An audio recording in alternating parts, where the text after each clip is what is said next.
क्या आप भी कभी कभी सोचते हैं कि आप बाहर से जर्मन शेफर्ड डॉग या कोई भी डॉग बाहर से इंपोर्ट कराना चाहते हैं? ऐसा डॉग पूरे पाकिस्तान इंडिया में किसी के पास भी ना हो, पैसे भी हों, मगर प्रॉब्लम ये है कि आपको समझ नहीं आ रही है कि कहाँ से डॉग्स इंपोर्ट कराएं। क्या पता वो अगला जो बंदा है फॉरेनर वो पैसे खा ना जाए, या कोई भी ऐसा मसला हो कि वो डॉग ना भेजे या साल बाद भेजे, 1.5 साल बाद भेजे। तो इस सारे सवालात के जवाबात देंगे, साथ ही साथ हम जानेंगे कि पाकिस्तान में मैं रहता हूँ तो पाकिस्तान की मार्केट के हिसाब से मैं आपको बताऊँगा कि ऑन एवरेज पिछले 15 सालों से किस रेट में डॉग्स इंपोर्ट हुए। मैं जर्मन शेफर्ड की बात करूँगा, साथ ही साथ इंडिया में भी पिछले 2-3 सालों में जो डॉग्स गए वो भी मैं आपको बताता चलूँगा कि वो किस हिसाब से गए, किस रेट में गए। तो वीडियो बहुत ही ज़्यादा मज़े की होने वाली है। आज से पहले इस तरह के टॉपिक के बारे में कोई भी वीडियो नहीं बनाया है यूट्यूब में। तो जी देखें, सबसे पहले डॉग इंपोर्ट कराने का सोचते हैं तो कभी भी इस पर जल्दबाजी नहीं करनी चाहिए। कम से कम आपको 20 लोगों का मशवरा करना चाहिए, वो भी जो 5 से 10 साल एक्सपीरियंसड हों जर्मन शेफर्ड या किसी और डॉग ब्रीड की फील्ड में। मैं अभी जर्मन शेफर्ड की बात करूंगा कि मैंने तकरीबन 3 दफ़ा डॉग्स बाहर से इंपोर्ट कराए। तो मैं किस किस जगह से गुजरा, किस किस फेज़ से गुजरा, तो मैं वो अपना एक्सपीरियंस आपके साथ शेयर करूंगा। तो पाकिस्तान में तकरीबन 3 जो बड़े डीलर्स हैं यूरोप में, पोलैंड में ना, वो डील करते हैं जिधर से पाकिस्तान में मैक्सिमम डॉग्स आए। अब पाकिस्तानी जो ब्रीडर्स थी उनकी मेंटेलिटी शुरू से ब्लैक मास, बड़े बालों वाले, बड़े साइज़ वाले डॉग्स रहे।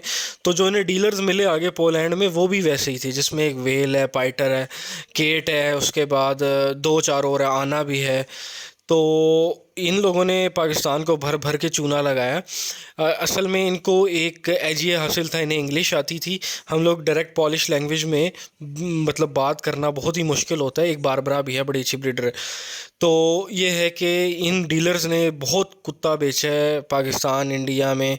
पाकिस्तान में तो इंतहा से ज़्यादा आया है इनकी तरफ से ना डॉग। तो मैं आपको मेंटेलिटी, पैसे वाली मेंटेलिटी है 90% पाकिस्तानी ब्रीडर्स की, और कोई इतनी बुरी नहीं है कि वो बड़े बालों वाला पॉलिश स्टैंडर्ड्स का डॉग चाहते हैं। तो ये उधर तो आप समझ लें कि ज़लोटी चलती है उनकी करेंसी ना, तो उसमें इनको 1200 ज़लोटे या 1400 ज़लोटी का जर्मन शेफर्ड मिल जाता है उनके उधर जो वेबसाइट्स हैं, मार्केट प्लेस से। तो होता ये है कि उधर से वो अगर फ़र्ज़ करें उन्होंने 300 यूरो या 400 यूरो का डॉग ले लिया है, तो वो आगे हम लोगों को बेचते हैं 2000 यूरो, 2500 यूरो का। मैं 2020 या 21 तक की बात कर रहा हूँ। तो वो कुल मिला के 3000 या 3200 यूरो का कंफर्म स्टड डॉग जो है आपको बाहर से मिल जाता था, मगर पाकिस्तान में वो आता था तकरीबन 8 से 10 लाख का। तो ब्रीडर्स हमेशा से ही क्लेम करते रहे हैं कि हमने भाई 30 लाख रुपए का डॉग इंपोर्ट करा छोड़े है, या 40 लाख रुपए का डॉग आ गया। तो वो चले, वो तो इनकी एक अपनी मार्केटिंग स्किल होगी। तो पाकिस्तान में 90% डॉग जो है वो 10 लाख से नीचे नीचे या 12 लाख से नीचे नीचे इंपोर्ट हुआ है। जिस दिन 20 लाख से ऊपर गया, 25 लाख से ऊपर गया, साल में 2 या 3 इंपोर्ट्स हो रही हैं। आप देख लें 2022-2023 में। तो क्योंकि एक तो हमारा करेंसी और जो पैसा है वो बहुत डी वैल्यू हो गया। ऐसा नहीं है कि उनके डॉग्स महंगे हो गए, मसला ये हो गया कि हमारी करेंसी बहुत डाउन हो गई है। इसी के बीच में एंट्री मारी थी इंडिया ने, और इंडिया ने अपनी तरफ सारी मार्केट कर ली। इंडिया में रिसेंटली रशिया से बहुत बड़ी ब्लैक की जो है कैटेगरी की है, उसके बाद जर्मनी से की है, सर्बिया से की है। अच्छा, सर्बिया में भी कुछ ब्रीडर्स हैं जो ये डीलर्स वगैरह हैं, डीएसएलआर वगैरह का शूट करते हैं, जिसमें फिनैनो है, उसमें 2-3 और हैं। इन्होंने बेतहाशा डॉग्स भेजे हैं पाकिस्तान, इंडिया में। दिखाते कुछ हैं, होते कुछ हैं। पीले पीली आंखों वाले डॉग्स जो इन्होंने पाकिस्तान में भेजे हैं, मैं तो खुद जानता हूँ बजाते खुद कि बचपन में इतने प्यारे प्यारे होते हैं, मगर जब बड़े होते हैं तो किसी काम के डॉग्स नहीं होते हैं।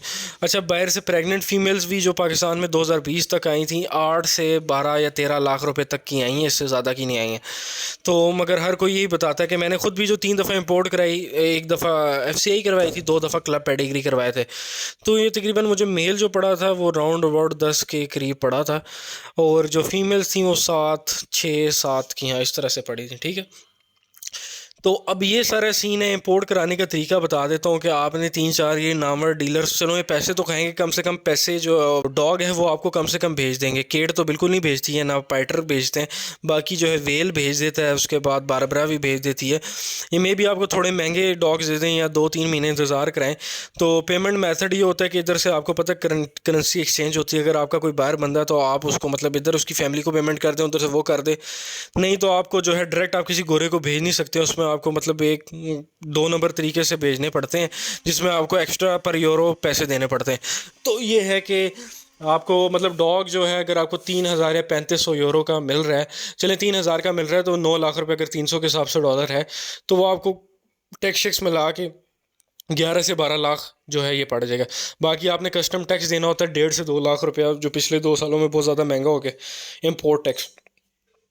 तो आजकल अगर एक अच्छा जर्मन शेफर्ड डॉग्स ऐसी इंपोर्ट कराना चाहते हैं तो not less than 15 lakh rupees, मैं बिल्कुल मिनिमम जो उनका खंडर माल है उसकी बात कर रहा हूँ। और जो आप अच्छी क्वालिटी का वो 25 से 30 लाख से नीचे नहीं मिलेगा, जो उधर यूरोप में भी जिसका नाम है। 90% पाकिस्तान में डॉग्स जो हैं वो यूरोपियन जो है, मेरे अपने भी डॉग्स जो हैं वो उधर से रिजेक्ट होकर पाकिस्तान आए हैं, क्योंकि अच्छी चीज़ कौन देता है वो बेशक यूरोप ही क्यों ना हो। तो अगर आप में से कोई भी सोच रहे हैं तो आप मेरे पर्सनल इस नंबर पर भी रब्ता कर सकते हैं, इंशाल्लाह मैं कुछ आपको गाइडेंस भी दे सकता हूँ।